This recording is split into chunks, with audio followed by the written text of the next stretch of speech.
It was supposed to be just another Tuesday night in Manchester. Quiet streets, a light drizzle on the windows, nothing out of the ordinary. But at exactly 8:47 p.m., a young woman sent a message to her best friend across the ocean. The words were simple: "I think someone's outside my window." And then silence. Within just 12 minutes, she was gone. No struggle, no scream, no trace except for one thing: a fingerprint on the glass. A fingerprint that would link her disappearance in the UK to a man wanted in New York City. Full story. When investigators finally confronted Mark Reynolds, he was calm. Too calm.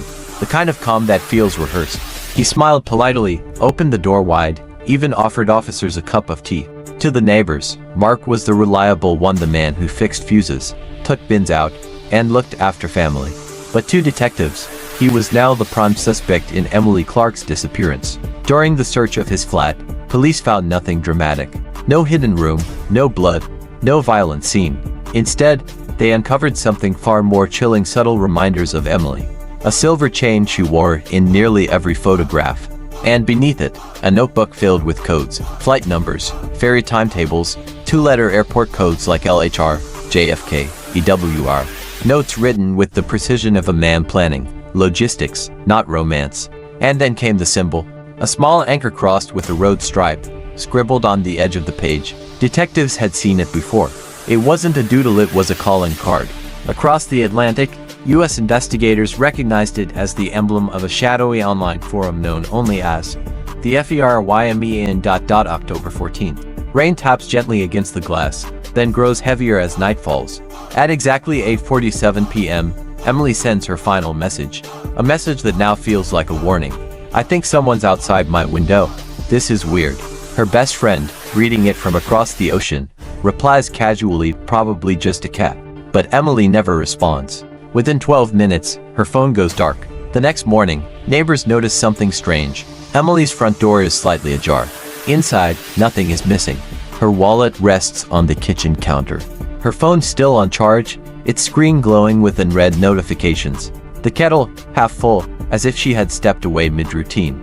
No broken lock, no overturned furniture, no scream heard in the night, only silence. But then detectives find the first clue. On the window frame near her living room, a faint fingerprint, one that doesn't belong to Emily. And when forensics run it through the system, what comes back will take the case far beyond Manchester and straight across the Atlantic. The fingerprint lifts the case out of Manchester and straight into international waters. Forensics confirm the print belongs to a man arrested just 3 months earlier in Brooklyn, New York. His name? Daniel Cole, the same Daniel Emily believed she had been speaking to online for nearly a year. But investigators quickly hit dead ends. A grainy CCTV sighting shows a woman with similar hair boarding a tram after 10 p.m. For 36 hours, detectives chase the lead, only to discover it isn't Emily. A costly distraction. Meanwhile, across the Atlantic, the FBI reopens two cold cases linked to the same name, Daniel Cole.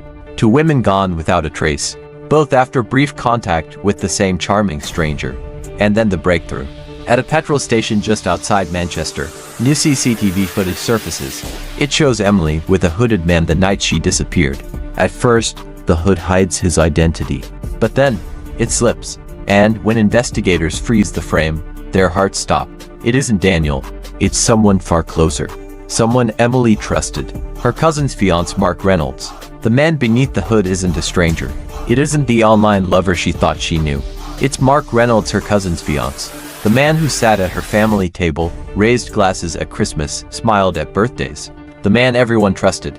Now, caught on camera with Emily just hours before she vanished. Detectives know this changes everything. The question is no longer who Emily was speaking to online, but how far the deception goes. Because if Mark Reynolds is involved, then this disappearance is more than a family tragedy, it's the opening move in something much bigger. This was only the beginning. In part 2, investigators close in on Mark Reynolds and uncover a shadowy network known as the Ferrymen, a group operating across oceans, leaving behind symbols, coins, and questions no one can yet answer. Did Emily Clarke fall into their hands? Or is the truth even darker? Don't miss what happens next. Subscribe, turn on notifications, and join me for part 2 of The Window at 8:47.